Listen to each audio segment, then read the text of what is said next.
कहानी की शुरुआत में हम साइबेरिया की एक जेल को देखते हैं जहां ढेर सारे जर्मन सोल्जर्स को लाइन से खड़ा कर दिया गया था। दरअसल वर्ल्ड वॉर 2 के खत्म होने के बाद रशिया ने बहुत से जर्मन सोल्जर्स को कैदी बना लिया था और उनसे कोयले की खानों में दिन रात काम करवाने लगे। हालांकि इस जेल की सिक्योरिटी काफी कम थी, लेकिन इसके बावजूद भी कोई इस जेल से भागने की कोशिश नहीं करता था, क्योंकि इस जेल के चारों तरफ बर्फ ही बर्फ थी और ये जेल किसी भी इंसानी बस्ती से पूरे 14,000 किलोमीटर दूर थी। इसलिए अगर कोई कैदी इस जेल से भाग भी गया तो साइबेरिया की जमा देने वाली सर्दी में उसकी मौत पक्की थी। ये जेल चारों तरफ हजारों किलोमीटर दूर फैली हुई बर्फ के बीच में बनाई गई थी, इसीलिए कोई भी कैदी यहाँ से भागने का सोच भी नहीं सकता था। लेकिन इन कैदियों में एक कैदी ऐसा भी था जो बहुत ही शार्प माइंड था और वो इस जेल से भागकर अपनी बीवी और बेटी के पास जाना चाहता था। इस कैदी का नाम क्लेमन फॉयरल था, जिसे इस जेल में पूरे 25 साल की सजा काटनी थी और क्लेमन ऐसा बिल्कुल भी नहीं चाहता था कि उसकी आधी जिंदगी इसी जेल में बीत जाए। क्लेमन किसी भी हालत में इस जेल से भागना चाहता था। लकीली एक दिन क्लेमन को भागने का मौका मिल गया और वो एक कोयला ले जाने वाली मालगाड़ी में बैठकर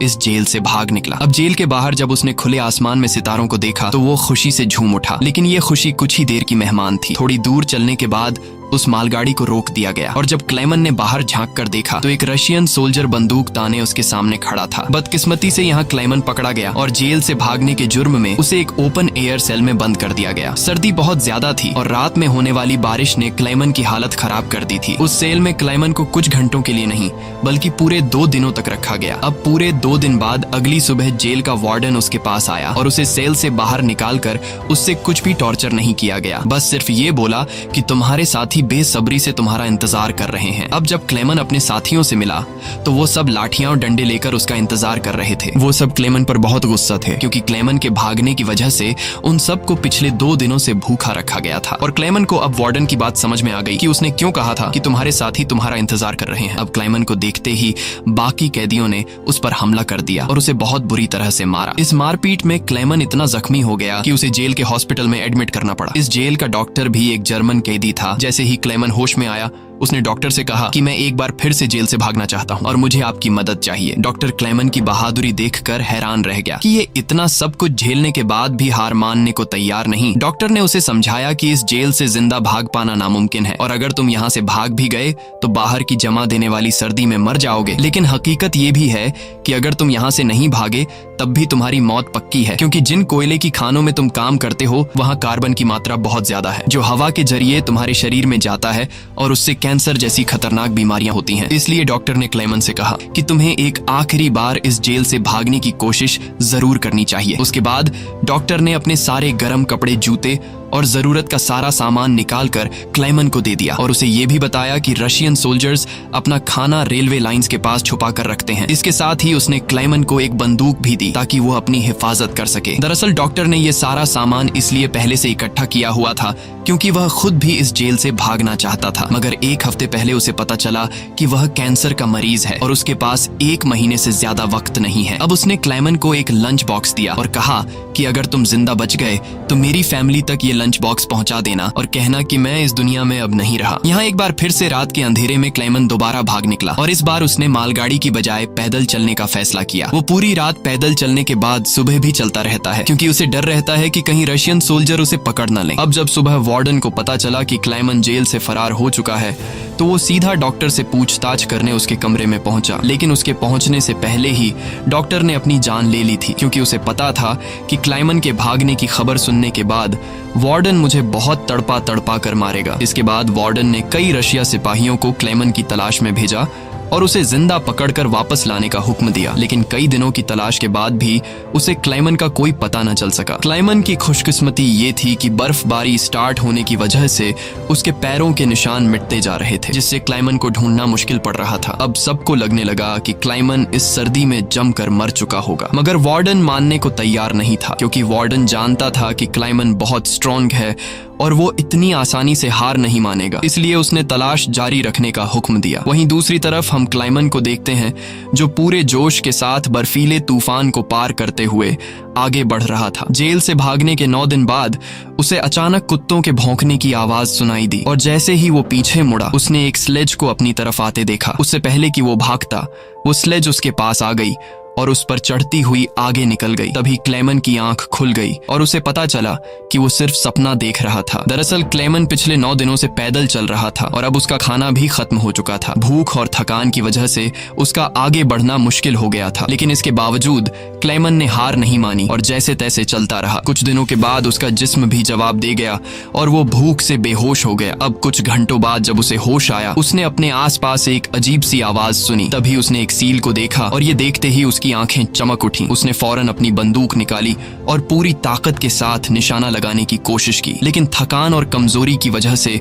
उसका निशाना गलत हो गया और वो सील वहां से भागने लगी। क्लेमन, जिसे कई दिनों बाद जिंदा रहने की एक छोटी सी उम्मीद मिली थी, वो इस उम्मीद को हाथ से नहीं जाने दे सकता था। क्लेमन फौरन उसके पीछे दौड़ा, लेकिन दौड़ते वक्त क्लेमन बर्फ टूटने की वजह से पानी में गिर जाता है, जिससे उसके पैर में चोट आ जाती है। लेकिन जख्मी होने के बावजूद वो सील का पीछा करने लगा। क्लेमन जैसे ही गोली चलाने वाला था, वो सील एक चट्टान के पीछे छिप गई। क्लेमन और आगे बढ़ता है और सील को दोबारा देख लेता है। उससे पहले कि वो पानी में जाती, क्लेमन ने अपनी आखिरी गोली चलाई और खुशकिस्मती से वो गोली उसे लग गई। ये देखकर क्लेमन खुशी से झूम उठा, क्योंकि अब सफर के दौरान उसे खाने की फिक्र नहीं थी। कई दिनों के बाद क्लेमन ने पेट भर कर खाना खाया और थोड़ा आराम करके अपना सफर जारी रखा। अब इतने लंबे सफर में क्लेमन बिल्कुल अकेला था और उसके चारों तरफ बर्फ के अलावा कुछ भी न था। इस माहौल में उसकी दिमागी हालत खराब हो सकती थी, इसलिए वो खुद से बातें करता और पॉजिटिव बातें कहकर खुद को आगे बढ़ने के लिए मोटिवेट करता। इसके साथ ही वो हर वक्त कैंपस के जरिए अपने रास्ते को देखता है, ताकि वो इस बर्फीली वादी में कहीं खो न जाए। इसी तरह दिन गुजरते गए और फिर महीने, लगातार 2 महीने चलने के बाद क्लेमन को इस बर्फीले मैदान में एक छोटा सा पेड़ दिखाई दिया। इस पेड़ को देखकर क्लेमन इतना खुश हुआ कि जैसे उसे कोई खजाना मिल गया हो और वो भागकर उस पेड़ को गले लगा लेता है। दरअसल ये पेड़ इस बात की निशानी थी कि क्लेमन लगातार 2 महीने चलने के बाद अब ये बर्फीला मैदान क्रॉस कर चुका है और आगे जंगल शुरू होने वाला है। थोड़ा ही आगे चलने के बाद ठीक वैसा ही हुआ जैसा उसने सोचा था। अब यहाँ से जंगल शुरू होने वाला था। बर्फ का इलाका खत्म हो रहा था। वो जंगल में बहुत खुश था। वो लकड़ियां इकट्ठा करके आग जलाता है और कई महीनों बाद पहली बार सुकून से सो जाता है। पर अगला दिन उसके लिए सुकून का था या नहीं,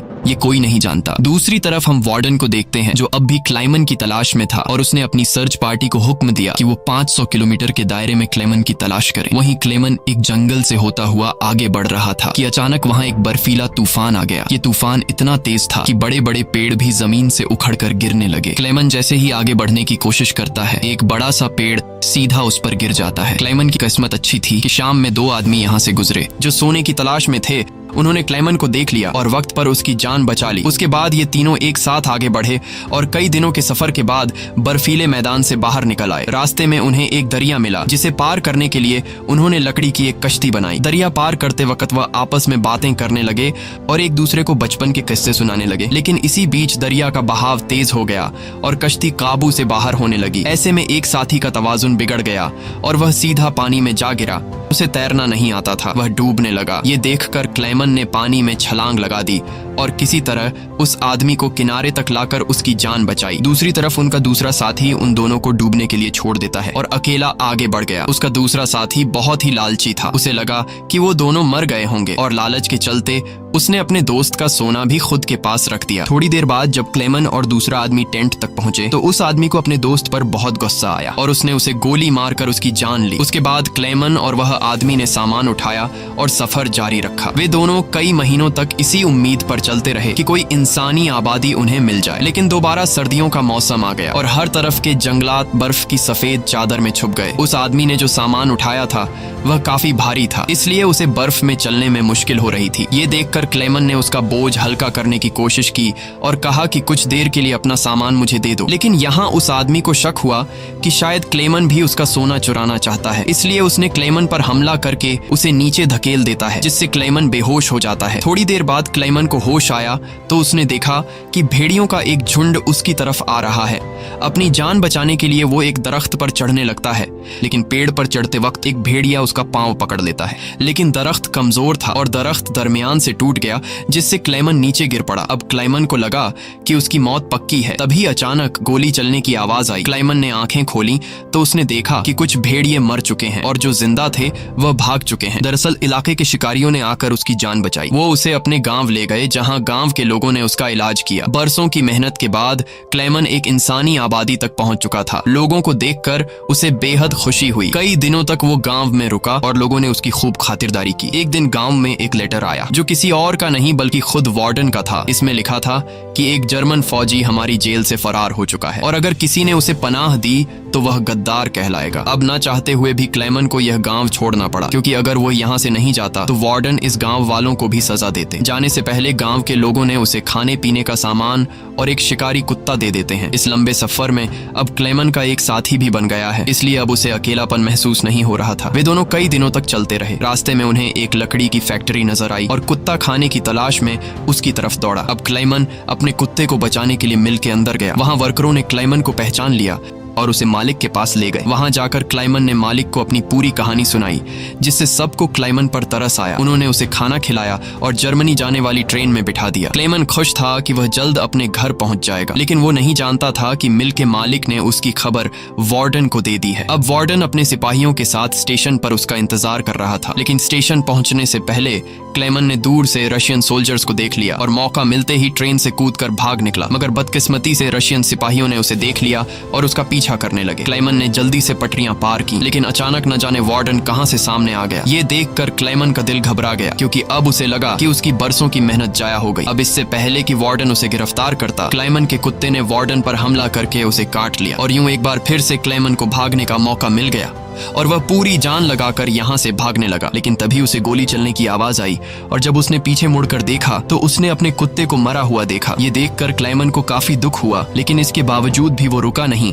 और अपनी पूरी ताकत से आगे बढ़ता रहा। उसके बाद वो पुल के ऊपर चढ़ा और नीचे से गुजर रही ट्रेन के ऊपर कूदकर वहां से भाग निकला और कुछ इस तरह से वो वार्डन के हाथों से फिर बच निकला। अब ऐसे ही दिन गुजरते गए और क्लेमन आहिस्ता आहिस्ता इस सफर में आगे बढ़ता रहा। देखते ही देखते साल 1952 आ गया और अब क्लेमन को जेल से भागे हुए पूरे 7 साल हो चुके थे। वो उस वक्त सेंट्रल एशिया में था और एक गांव के मेले में इधर उधर भटक रहा था। उस मेले में उसने खाने पीने की अलग अलग चीजें देखी। खाने को तो उसका मन कर रहा था, लेकिन उसके पास पैसे नहीं थे, इसलिए वो दिल पर पत्थर रखकर आगे बढ़ गया। तभी उसकी नजर 2 लड़कियों पर पड़ी जो मेले में पैनकेक्स बेच रही थी। क्लेमन ये पैनकेक तो खाना चाहता था, लेकिन उस बेचारे की जेब में 1 पाई तक नहीं थी, इसलिए वो मायूस होकर आगे चलने लगा। पर तभी उनमें से एक लड़की को उस पर तरस आ गया और उसने पैनकेक का एक हिस्सा तोड़कर क्लेमन को दे दिया। पहले तो क्लेमन को थोड़ा अजीब लगा, फिर उसने लड़कियों का शुक्रिया अदा करते हुए वो पैनकेक खा लिया। अब इस मेले में एक ज्यूइश आदमी भी था जिसने ये सब कुछ देख लिया था। उसके बाद क्लेमन एक चर्च में गया और ये आदमी भी उसका पीछा करते हुए चर्च में आ पहुंचा। दरअसल ये आदमी भी किसी जमाने में एक कैदी हुआ करता था, इसलिए उसने क्लेमन को पुलिस के हवाले नहीं किया और उसकी मदद करने की कोशिश की। उसके बाद वो क्लेमन को लेकर अपने घर गया, जहां क्लेमन ने कई साल बाद शेव की और अपने पुराने हुलिये में वापस आया। फिर उस आदमी ने क्लेमन को एक नया पासपोर्ट दिया ताकि वो रशिया के बॉर्डर को क्रॉस करके जर्मनी पहुंच सके। क्लेमन उस आदमी से बहुत खुश हुआ। जाने से पहले क्लेमन ने उसका शुक्रिया अदा किया और रशिया और जर्मनी की बॉर्डर की तरफ निकल पड़ा। कुछ हफ्ते बाद क्लेमन रशिया के बॉर्डर तक पहुंच गया और वहां मौजूद रशियन सिपाही को अपना पासपोर्ट दिखाया। यहाँ क्लेमन को यह डर था कि कहीं वो सिपाही उसे पहचान न ले या उसका जाली पासपोर्ट पकड़ा न जाए, लेकिन खुशकिस्मती से ऐसा कुछ नहीं हुआ और सिपाही ने क्लेमन को बॉर्डर पार करने की इजाजत दे दी। अब ये देखकर क्लेमन को इतनी खुशी हुई कि वो चाहकर भी अपनी हंसी नहीं रोक पाया। अब फाइनली वो उस पुल पर आ गया, जिसे पार करते ही वो अपने मुल्क जर्मनी में पहुंच जाएगा। पर जैसे ही वो आधे रास्ते तक पहुंचा, उसकी आंखों पर एक तेज रोशनी पड़ी और जब उसने आंखें खोली तो उसने वार्डन को अपने सामने पाया। अब जब क्लेमन ने पीछे मुड़कर देखा तो वो अभी भी रशिया की जमीन पर था और इसका मतलब ये था कि वार्डन अब भी उसे गिरफ्तार कर सकता है। अब यहाँ क्लेमन का दिल टूट गया, क्योंकि उसके इतने सालों की मेहनत अब मिट्टी में मिलने वाली थी। लेकिन तभी कुछ ऐसा हुआ जिसकी उम्मीद खुद क्लेमन को भी नहीं थी। यहाँ वार्डन ने उसका रास्ता छोड़ दिया और उसे आगे जाने की इजाजत दे दी। अब पहले तो क्लेमन को यकीन नहीं हुआ, पर फिर भी वो हिम्मत करके आगे बढ़ा। दरअसल वार्डन क्लेमन के जिंदा रहने के जज्बे और उसकी बहादुरी को देखकर